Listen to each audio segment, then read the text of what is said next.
Hi everyone, and welcome to Hauntora. If you're new here, make sure you hit that subscribe button. This is the place where we explore the darkest, most deeply unsettling, true horror stories the internet has to offer. And if you've been here before, welcome back. Genuinely glad you're here. I felt it twice this week. Both times it was because of tonight's stories. Links at the top of the description. 2 stories. I'm not going to oversell this. I'm not going to tell you it's the scariest thing I've ever found. When it's over, find me in the comments. I'll be waiting. Lights down. Viewer discretion is advised. I'm a mechanical engineer by trade. I think in systems. When something goes wrong, I look for the failure point, the specific, traceable reason a thing stopped working the way it was designed to. I don't do well with uncertainty. Never have. Which is probably why what happened in those hills has taken me 2 years to talk about, because there is no clean failure point.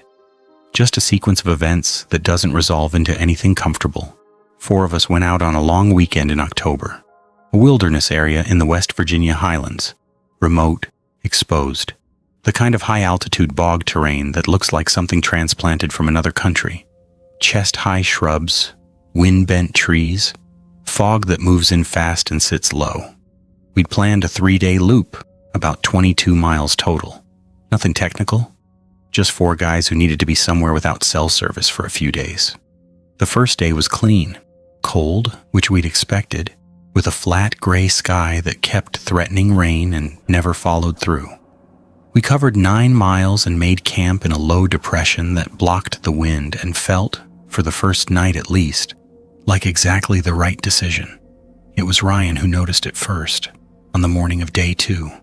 He pointed at a section of trail about 40 meters ahead, a thin line strung between 2 shrubs at approximately shin height, dark cord, almost invisible against the vegetation. We stopped and looked at it for a while without saying much. I told myself it was for game. Snares weren't unheard of in remote areas, even illegal ones. The height was wrong for that, but I filed the objection and kept it to myself. We stepped over it and moved on. An hour later, Derek grabbed my arm. He didn't say anything, just stopped and pointed. Through the shrubs, maybe 80 meters down slope, a man was moving through the undergrowth.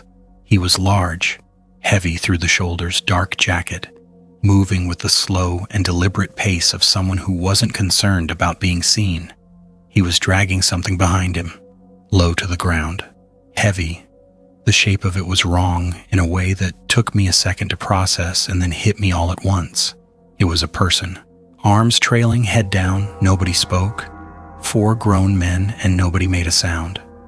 The figure moved into a denser section of shrub and was gone. I said, "Could have been a deer."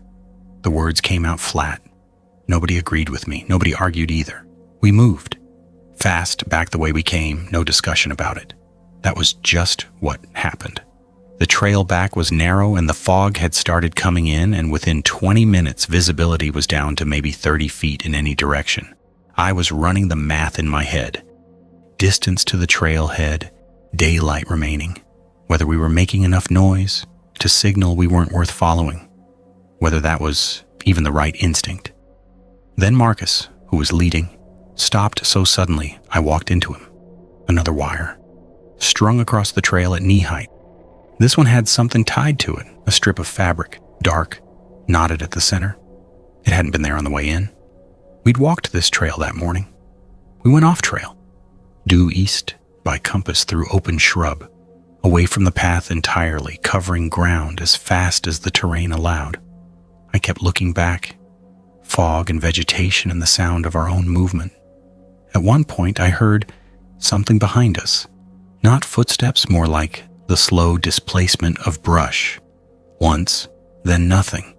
We hit a forestry road an hour later, flagged down the second vehicle that passed. The sheriff's department sent 2 deputies the following morning. They walked the trail, checked both locations where we'd seen the wires, found nothing. No cord, no fabric strip, no sign of disturbance in the area downslope where we'd seen the man. The deputy I spoke to was professional about it and careful with his tone, and I could tell he was trying to decide how much weight to give us. He took the report, said they'd increase patrols in the area. I asked if anything like this had been reported before. He paused just long enough that the pause became its own answer. We drove home that afternoon. I've looked up that area a dozen times since. Incident reports, missing persons filings, anything attached to that region. Nothing that maps to what we saw, nothing that explains it, but also nothing that rules it out. I wasn't the praying kind. Still not technically, but I was at that burial, and I said amen with the rest of them, and I meant it, which tells you something about what the 2 years prior had done to me. I rode with Johnny Gordon for 9 years, Perry County born, both of us. He was the kind of man who made decisions the way other men breathe, fast, without visible effort, usually right. I trusted his judgment the way you trust load-bearing walls. You don't think about them. You just know the roof stays up. The convoy job was his call. Came through a contact none of us ever met in person, just a number, a route, a date. 3 vehicles, private security, no markings. The tip said the cargo was medical equipment, government adjacent, being moved quietly for reasons nobody explained. That should have been the first thing I listened to. We hit them on a back road, 40 minutes outside of town, 4 of us, clean and fast. The security didn't fight as hard as they should have for medical equipment. That bothered me for about 30 seconds. Then Johnny was waving us off the road and I stopped thinking about it. He broke the crates in a barn 2 miles out. Mostly documentation, hard drives, sealed containers, nothing immediately valuable. Then he found the box. Small, maybe 8 inches long. Dark metal or something that looked like metal. No markings, no latch. It had been pried open at some point and resealed with a material I couldn't identify. Johnny held it for maybe 30 seconds. He set it down and didn't say anything. I asked what was in it. He said he didn't know. He wasn't looking at the box anymore. He was looking at his hands. We split the hard drives, left the rest, burned nothing. Johnny took the box. The smell came first. Not from the box, from Johnny. 2 weeks after the job, sitting across from him at his kitchen table, I caught it. Faint, chemical, wrong. Like the air around old hospital equipment. I didn't say anything. Told myself it was nothing. By the 3rd week, he'd lost 12 pounds. I know because he mentioned it. Flat, the way you'd mention the weather. He stopped riding. Johnny Gordon, who'd been on a bike since he was 15 years old, he stopped riding and he started sitting on his porch. And he started losing weight faster. And his hands developed a tremor that no doctor gave a clean answer for. 3 different hospitals, 3 different non-answers. One of them used the word idiopathic, and I had to look it up. It means they don't know. He told me about the box 6 weeks in. Said he'd kept it in his bedroom. Said some nights he'd wake up and the room felt pressurized, like the air itself had weight. Said he'd stopped sleeping more than 2 hours at a stretch. He wasn't a superstitious man. That's what made it hard to hear. Pastor Elias came to him. I don't know how that connection was made, and I never asked. Old man. Quiet. He sat with Johnny for a long afternoon, and when he came out, he told us the box needed to go in the ground. Specific ground. He named a place, a clearing about 6 miles into the tree line, a spot I'd never been to and couldn't find again now if I tried. We buried it at night. No flashlights. Pastor Elias said words I didn't recognize, and some I did, and then we covered it and walked out, and none of us spoke on the way back. Johnny lasted 4 more months. The club didn't survive him. Not officially, not in spirit.